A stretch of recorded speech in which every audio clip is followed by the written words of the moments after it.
नमस्ते। सर मेरे पास MCW का लाइसेंस है। ओके, मैंने मेरा एक्सीडेंट हुआ तो उसके बाद भी मेरा बीमा कवर नहीं है। बीमा कवर नहीं मिल रहा है आपको। लाइसेंस चूंकि आपका MCWOG था और जिसका एक्सीडेंट हुआ गाड़ी थी, मोटरसाइकिल थी, तो ये प्रॉब्लम होती है। अब वो नहीं मिलेगा, उसको पे कोई भी क्लेम कवर नहीं मिलेगा। तो नमस्कार नमस्कार एंड जय हिंद मेरे प्यारे प्यारे साथियों। क्या शुभ नाम है आपका जी? शरद कुमार वर्मा। शरद वर्मा जी। और आप? जय कुमार वर्मा जी। तो शरद वर्मा जी हैं और ये बता रहे हैं जैसे ऐसे कई लोगों के साथ हुआ करता है। आज मैं आप सभी को बताना चाहता हूँ कि क्या क्या डॉक्यूमेंट्स जरूरी है। अगर गाड़ी के वो कागज नहीं है तो आपको बीमा का कोई भी क्लेम नहीं मिलेगा। अब जैसे क्या क्या, तो ड्राइविंग लाइसेंस बहुत ज्यादा जरूरी है। अक्सर आपने देखा होगा कि नाबालिग बच्चों द्वारा जो गाड़ी चलाई जाती है उस पर पुलिस बहुत रोक टोक करती है और वो पुलिस को चकमा देख के भाग जाते हैं और इसमें अपनी शाबाशी समझते हैं कि हमने बहुत बड़ा काम कर लिया। आज तो पुलिस चेकिंग लगी थी, हम तो साइड से निकल गए, अब पुलिस ने रोका नहीं। कुछ लोग चाचा विधायक है ऐसा बताना लगता है, होता है ना। पर एक्चुअल क्या है,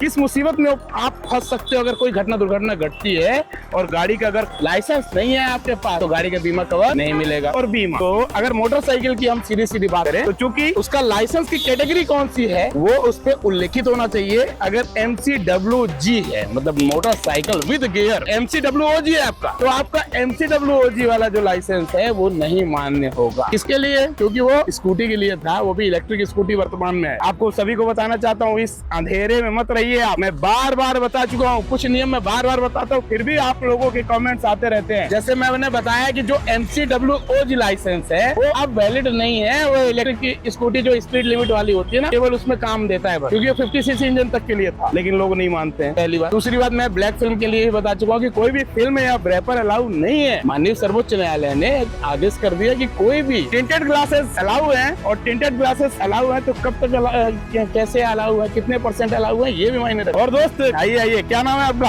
आशीष कुमार बेगा सर। आशीष कुमार बेगा। मैं एक बात बताने चाह रहा हूँ, अपने पूरे देश के लोग देख रहे हैं हमको। अगर गाड़ी का बीमा कवर चाहिए, कोई दुर्घटना होती है और गाड़ी का आपको इंश्योरेंस क्लेम चाहिए, तो कौन सा पेपर बहुत ज्यादा जरूरी है आप बताइए? देखो सर, एक्सीडेंट होता है, एक्सीडेंट होने के बाद आपकी गाड़ी का बीमा है। अगर बीमा है तभी तो बीमा कवर मिलेगा। पहली बात तो यही है कि बीमा होना जरूरी है। लोग कहते हैं हमारी गाड़ी है, हम बीमा करवाएं या न करवाएं, तो क्या है जरूरी? पुलिस क्यों पीछे पड़ी रहती है दिन भर, क्यों चेकिंग में लगी रहती है? आपके बीमा होना जरूरी है। किसके लिए? आपके लिए। और फर्स्ट पार्टी थर्ड पार्टी क्या होता है? फर्स्ट पार्टी होती है सर, जैसे कि कोई एक्सीडेंट होता है या 3 सालों के लिए कागज रहता है गाड़ी का। हाँ, जैसे फर्स्ट पार्टी में ये रहेगा तो उसमें नॉर्मल जैसे डैमेज होती है गाड़ी, ओके। तो उसके अंतर्गत आ जाएंगे फर्स्ट पार्टी के अंतर्गत। फर्स्ट पार्टी का सीधा आप मतलब जान लो कि मेरी गाड़ी, फर्स्ट पार्टी मतलब मेरी गाड़ी टूट फूट हुई, मेरी गाड़ी चोरी हो गई, तो उसका क्लेम, उसका बीमा कवर कब मिलेगा? जब फर्स्ट पार्टी बीमा होगा तब। जो नई गाड़ियां दी जाती हैं एजेंसी वगैरह में, उनमें 5 साल का बीमा कहा जाता है। उस पे 1 साल का फर्स्ट पार्टी रहता है और 5 साल का थर्ड पार्टी रहता है। थर्ड पार्टी का सीधा मतलब ये होता है, सामने वाली पार्टी, सामने वाले बंदे को हमने हिट कर दिया, अब उसने बीमा क्लेम किया है तो हमारी कंपनी तभी देगी जब थर्ड पार्टी बीमा रहेगा।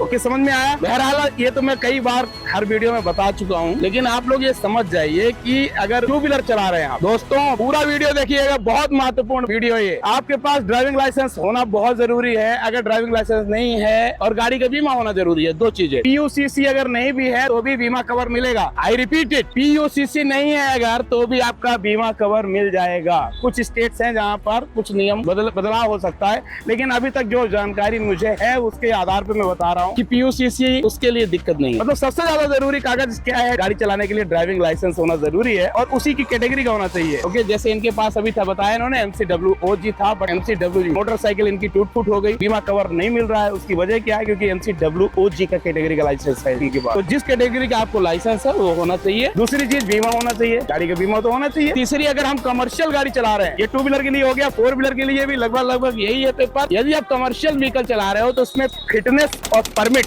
ये बहुत अनिवार्य होता है। कहते हैं ना, आपकी गाड़ी का फिटनेस होना चाहिए, गाड़ी चलने लायक थी कि नहीं थी, तो फिटनेस होना चाहिए और परमिट होना चाहिए। अगर ये 2 नहीं है और बीमा नहीं है तब तो बीमा क्लेम मिलेगा ही नहीं। तो बीमा जरूरी है बीमा क्लेम के लिए। और दूसरी क्या जरूरी है? लाइसेंस जरूरी है। कमर्शियल की हम बात करें तो उस पे फिटनेस और परमिट भी होना जरूरी है। तो ये बातें बहुत कम लोग जानते हैं, बहुत ज्यादा ट्रोल करते हैं लोग, छोटी छोटी बातें पे। 13 14 साल के बच्चे मेरे को कमेंट्स करते रहते हैं, सर मैं तो चलाता हूँ, मेरा कुछ नहीं बिगाड़ते, कोई पुलिस वाला नहीं रोकता मेरे को। को, ऐसा रहता है अक्सर। ये नहीं जानते कि कोई घटना दुर्घटना घटेगी ना तो असली मुसीबत आपकी तब शुरू होगी। असली मुसीबत आपकी कब शुरू होगी?